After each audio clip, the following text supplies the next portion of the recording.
ओ सजनी रे कैसे कटे दिन रात।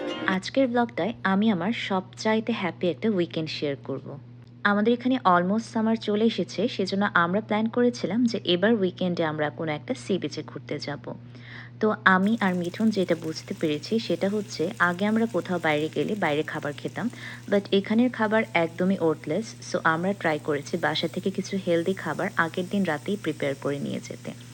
এখানে আমি আমার হাজব্যান্ডের জন্য হচ্ছে পাস্তা প্রিপেয়ার করছিলাম, সাথে এখানে চিকেন, ভেজিটেবল অ্যান্ড মাশরুম ছিল, আর সাথে আমি নিয়ে নিয়েছিলাম হচ্ছে কিনোয়া।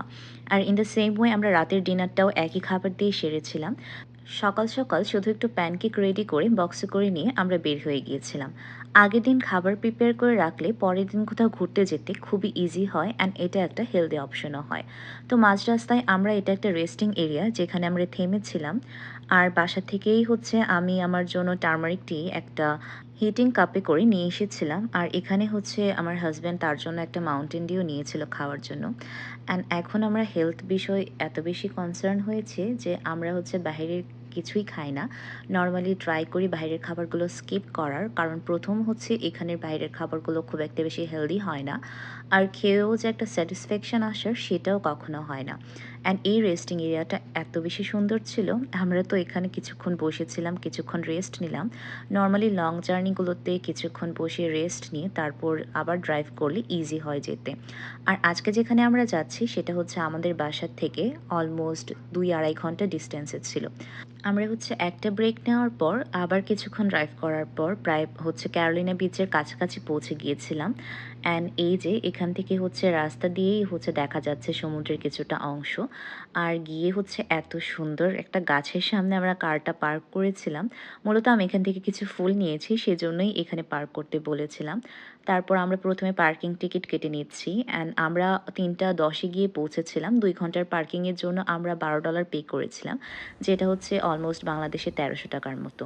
তারপর আমরা এখানে হচ্ছে নিজেদের লাঞ্চটা সেরে নিচ্ছিলাম, কারণ যেহেতু অনেক বাতাস ছিল, তো এখানে খাওয়ার কোনো চান্সেস ছিল না। অ্যান্ড এখানে আসার পর আমি তো একদম অবাক হয়ে গিয়েছিলাম, সমুদ্রের কালারটা এত সুন্দর ছিল, প্লাস ওই দিন ওয়েদারটাও অনেক ভালো ছিল, খুব সুন্দর হাওয়া দিচ্ছিল। আর জলটাও খুব বেশি ঠান্ডাও ছিল না, আবার গরমও ছিল না, একদম পারফেক্ট ছিল। এখানে আমি কিছুক্ষণ আমার হাজব্যান্ডকে বলছিলাম, চলো ওই যে একটা রিলস খুব ভাইরাল হচ্ছে না ইনস্টাগ্রামে, তু কহে তো তেরে হি কদম কে मैं ইশারোं पे। তা আমি ভাবছিলাম একটু তুমি হাঁটো, আমিও তোমার সাথে সাথে হাঁটি, একটা রিলস বানাই, বাট কে শোনে কার কথা। পরে ভাবলাম যে ইটস ওকে, তাহলে আমারই কিছু ভিডিও করে দাও, আমি কিছু ভিডিও করে নিয়ে যাই নিজের। তো এখানে কিছুক্ষণ আমিও এনজয় করছিলাম। নর্মালি আমার কোনো প্ল্যান ছিল না সেদিন জলে নামার, বাট জলটা এত পারফেক্টলি ঠান্ডা গরম মিক্স ছিল যে আমিও আর নিজেকে রেসিস্ট করতে পারিনি, আমিও হচ্ছে জলের সামনেই চলে গিয়েছি। যদিও আমি সাঁতার পারি না, সো আমার হচ্ছে দৌড় ওইটুক পর্যন্তই, আমি হচ্ছে হাঁটু সমান জল পর্যন্ত যেতে পারি। যেহেতু সাঁতার পারি না সেজন্য যাওয়ার রিস্কও নেই না। এই তো কিছুক্ষণ জলে এনজয় করার পর আমরা দুজন কিছুক্ষণ হাতে হাত ধরে হাঁটলাম। তারপরে আমি গেলে হচ্ছে অবশ্যই সমুদ্র থেকে কিছু শেল কালেক্ট করার ট্রাই করি। সো আমি খুব সুন্দর সুন্দর কিছু শেল কালেক্ট করে নিলাম। ফ্লোরিডাতে থাকতে অনেকগুলো শেল কালেক্ট করতাম, বাট এবার হচ্ছে খুবই কম কালেক্ট করেছি। তারপর কিছুক্ষণ সমুদ্রের পাড়ে থেকে ওইটার পাশেই একটা মার্কেটের মতো ছিল, যেখানে অনেকগুলো শপ ছিল, সেগুলো একটু ঘুরে ঘুরে দেখলাম। ওইখান থেকে একটা ম্যাগনেট নিলাম আমরা। আর এখানে কিছু শামুক ছিল, স্টারফিশ ছিল, অনেক সুন্দর। তো এগুলোই আমরা দেখছিলাম, অ্যান্ড দেখেন এটুকু একটার দাম হচ্ছে তারা $9.99 লেখা। বাট আমাদের কাছে এটাই পছন্দ হয়েছিল, তো আল্টিমেটলি আমরা ওই শামুকটাই নিয়েছিলাম। নিয়ে হচ্ছে একটা স্মৃতি হিসেবে রাখার জন্য নিয়ে আসলাম। আর এখানে মনে হয় তারা খুব সম্ভবত শামুক পালছিল, যেটা বলেছিল ডোনাট টাচ। সো আমরা বাইরে থেকেই দেখছিলাম। অ্যান্ড এই ডোরবেলটার মতো যে, এটা অনেক পছন্দ হচ্ছিল আমার, বাট আমার জায়গা নেই কোথাও নিয়ে কিছু রাখার মতো। সো এই টুকটাক কিছু জিনিস দেখে কিনে নিলাম। অ্যান্ড যখন বিলিং কাউন্টারে যাচ্ছিলাম তখন এত ছোট্ট একটা টামলার শোপিসে সাজানোর জন্য দেখছিলাম, আর ভাবছিলাম আমার এটা নিতে হবে কোনো ড্রিঙ্ক বা কিছু খাওয়ার জন্য।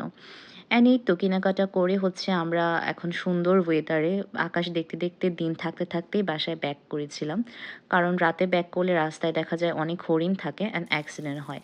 তারপর বাসায় এসে আমি হচ্ছে এত বেশি টায়ার্ড ছিলাম যে কিছুই করতে ইচ্ছে করছিল না। আমি জাস্ট কোনোরকম ফ্রিজ থেকে টোফু বের করে সেটা দিয়ে টোফু আর পেঁয়াজ দিয়ে টোফুর পেঁয়াজের দো পেঁয়াজা যেটা আর কি, সেটা প্রিপেয়ার করে নিচ্ছিলাম রাতে রুটি দিয়ে খাওয়ার জন্য। কারণ রাতের ডিনারটা আমরা হচ্ছে ট্রাই করি একটু হালকা পাতলা কিছু স্যালাড বা রুটি তরকারি রাখার জন্য। তো এটাই করে নিচ্ছিলাম আর এটা এত বেশি মজা হয়েছে খেতে, কোনো একদিন আমি অবশ্যই রেসিপি শেয়ার করব। অ্যান্ড এই তো রাতের বেলা রুটিও করে নিচ্ছিলাম, নর্মাল লাল আটা দিয়ে রুটি আর কি।